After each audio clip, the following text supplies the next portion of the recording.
Assalamualaikum warahmatullahi wabarakatuh. Selamat pagi teman-teman Rudat FM. Berjumpa kembali dengan Rudat FM kali ini di Kota Bogor. Pagi ini tanggal 4 Juli 2025, hari Jumat. Independence Day ya untuk Amerika, bukan untuk Indonesia. Nah, Rudat FM berada di sekitar gedung alumni IPB. Ini di hadapan saya ada gedung alumni IPB. Kemudian ada Jalan Raya Pajajaran, ada Tugu Kujang ke arah barat, dan ini adalah Botani Square.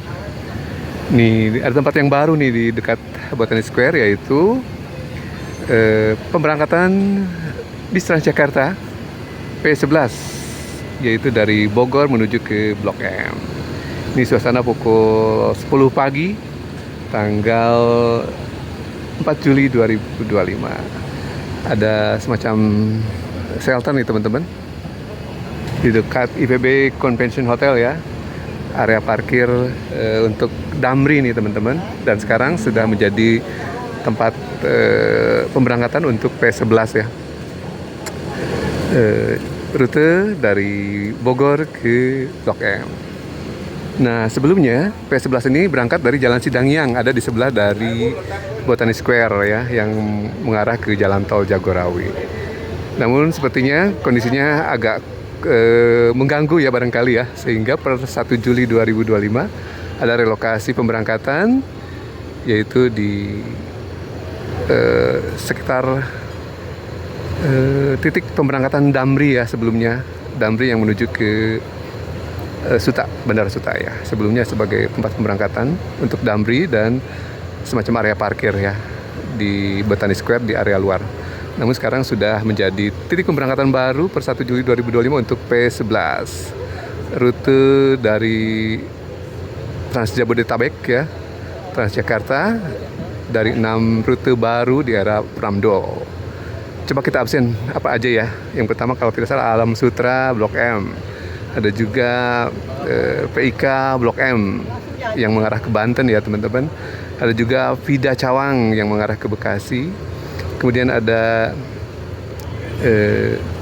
Sawangan ke arah Lebak Bulus ya teman-teman, Blok M ya. Kemudian yang terbaru ada dari Terminal Bekasi menuju ke Duku Atas. Jadi ada 6 pemberangkatan atau rute Trans Jabodetabek yang dilayani oleh Transjakarta dengan tarif Rp3.500. Dan rute P11 merupakan rute yang paling jauh ya. Jadi sudah ada 6 rute baru di arah Pramdol untuk ekspansi ke area Jabodetabek. Ke arah barat ada 2, ke arah timur ada 2, ke selatan ada 2, yaitu ke Sawangan dan ke Baranang atau Bogor. Nah, ini suasana paginya nih teman-teman. Sepertinya karena sudah di atas jam 10, relatif terkendali nih, penumpangnya nggak terlalu banyak. Namun walaupun demikian, sepertinya tempat duduk relatif terisi ya. Mungkin nanti sore merupakan area penurunan yang banyak barangkali ya, di sekitar nanti Terminal Baranang Siang. Sementara kalau pagi merupakan area pemberangkatan dari Bogor, barangkali di menjelang jam kerja pukul 8, pukul 9 pagi. Jadi sepertinya Rudat FM kelewat waktunya nih untuk melihat kondisi pagi, namun sekarang sudah pukul 10 ya. Jadi relatif terkendali. Nah, tarif yang Rp3.500 ini merupakan amazing ya teman-teman. Luar biasa bagi rute terjauh Transjakarta ya. Mungkin Rudat FM belum menelusuri bagaimana skema kerjasama dengan Pemkot Bogor atau Kabupaten Bogor ya. Karena ada penurunan juga di sekitar Belanopa, Sentul. Artinya itu merupakan wilayah Kabupaten Bogor. Mungkin ada sharing subsidi barangkali ya, karena tarif Rp3.500 merupakan tarif subsidi, di mana ada peran pemerintah kota DKI Jakarta, maksud saya, provinsi ya, untuk menyesuaikan dengan budget masyarakat warga DKI Jakarta yang sekarang sudah dinikmati pula oleh warga Jabodetabek. Pintu shelter ada tap in teman-teman, yang seperti hanya kita lihat di Jakarta ya. Bila mana halte Transjakarta yang sudah permanen untuk menjadi titik pemberangkatan, ada media tap in atau tap out yang menjadi fasilitas penting untuk meregistrasi ataupun sistem pembayaran Transjakarta. Sementara yang di bis on bus dengan adanya ini sudah terwakili ya teman-teman. Cukup nyaman, ada shelter ataupun tempat tunggu, haltenya ya, dan sudah ada alur untuk antrian ya teman-teman. Nah, ini yang sudah malang melintang adalah Damri untuk rute shuttle ke Bogor menuju ke Bandara Suta dan sebaliknya.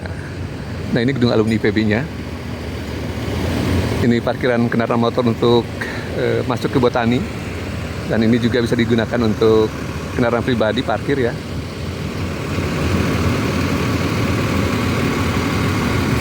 Luar biasa, achievement Pramdul di 100 hari program 100 hari kerja ya. Di antaranya merealisasikan 6 rute baru untuk Transjakarta untuk cakupan Trans Jabodetabek. Nah, ini kedatangan dari Jakarta. Coba kita lihat ya, sejauh mana trafiknya ya teman-teman. Kedatangan dari Jakarta nih, sekaligus nanti di sebelahnya adalah keberangkatan ya. Wow, lumayan ya teman-teman. Sepertinya animo masyarakat Jakarta dan Bogor untuk menggunakan Transjakarta cukup baik nih teman-teman untuk P11 ini. Termasuk juga rute Alam Sutra juga kabarnya menuai respon yang positif nih teman-teman. Nah, yang sebelah kanan sudah mau menuju ke Jakarta melalui Jagorawi ya. Jadi Botani Square dekat dengan area pemberangkatan titik tol Jagorawi yang menuju ke Jakarta melalui Terminal Baranang Siang. Nah, kita lihat coba intip sejauh mana turunnya ya penumpang di sini, berapa banyak. Sepertinya banyak yang berdiri ya. Jadi sepertinya di era-era awal beroperasinya P11 yang penurunan di Terminal Baranang Siang dan pemberangkatan dari sekitar Jalan Cidangiang di sebelahnya Botani Square ini kemungkinan mengganggu juga rute bis kita yang sudah existing untuk melayani masyarakat Bogor di dalam kota ya, sehingga direlokasi ke Botani Square di depan IPB Convention Hotel, dan ini Botani Square-nya.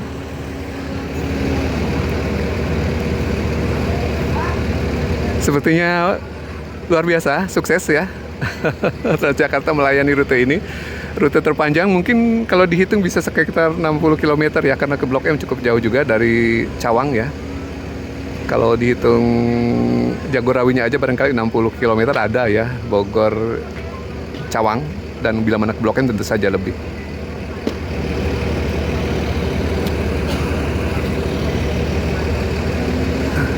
Nah, ini antrian tap out nih teman-teman di Onbus ya, tap out Onbus.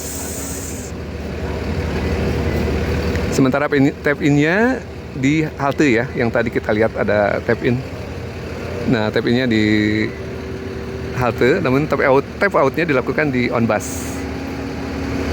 Jadi harus sabar bila mana teman-teman mau turun karena antriannya relatif banyak nih teman-teman. Wah, di belakang masih cukup banyak yang berdiri. Jadi ini integrasi level berapa nih? Level 2 barangkali ya. Transjakarta sudah melewati fase melayani warga di dalam kota, tapi sudah ekspansi ke kota-kota penyangga yang sebenarnya mungkin ini peran dari pemerintah Jawa Barat ya, harusnya incas di sini. Pak Dedi KDM bagaimana?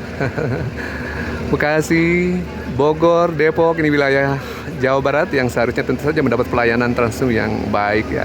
Sementara ini yang sudah sangat siap tentu saja adalah Provinsi DKI Jakarta dengan Transjakarta yang sudah cukup lama mengaspal, barangkali sekitar tahun 2004 ya mulainya, dan terus mendapat penyempurnaan melalui kebijakan-kebijakan Gubernur DKI Jakarta. Tentu saja di era Pak Anies Baswedan yang cukup signifikan, yaitu integrasi moda, integrasi tarif, integrasi pembayaran, kemudian ada konversi bus listrik ya teman-teman. Jadi banyak hal inovasi yang dilakukan, termasuk juga revitalisasi halte Transjakarta di era Pak Anies Baswedan yang dimulai pada tahun 2022 lalu. Jadi semakin banyak menarik warga Jabodetabek untuk menggunakan Transjakarta. Tepuk tangan buat Bapak-Bapak Gubernur Provinsi DKI Jakarta, dari mulai Setioso hingga saat ini adalah Pak Pramdul. Nah, saat ini di musim liburan teman-teman, jadi sepertinya banyak anak kecil yang naik Transum ya. Dari Blok M mau ke Kebun Raya, cukup dengan Rp3.500 teman-teman sudah berada di pintu arah Pajajaran ya, mau ke Kebun Raya ataupun ke arah Pasar Bogor tinggal berjalan kaki. Nah, ini pemandangan ke arah Baranang Siang melalui Jalan Cidangiang dan Tol Jagorawi nih teman-teman. Jadi ini entry menuju ke Tol Jagorawi dari parkiran Botani Square yang berada di sisi luar.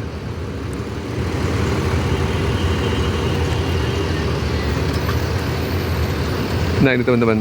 Nah jadi relatif dekat juga ininya teman-teman. Jarak atau headway antar Transjakartanya nih teman-teman. Sudah ada penggantinya juga yang masuk ke area parkiran teman-teman. Sementara yang sebelumnya baru saja drop out atau menurunkan penumpang ya. Drop out. Nah baru saja tuntas menurunkan penumpang, sudah siap lagi unit lainnya.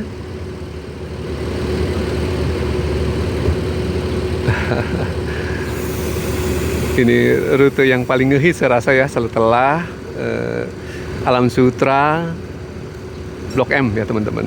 Jadi 6 rute baru dalam 100 hari program kerja Gubernur Jakarta periode 2025-2030 Pramdol.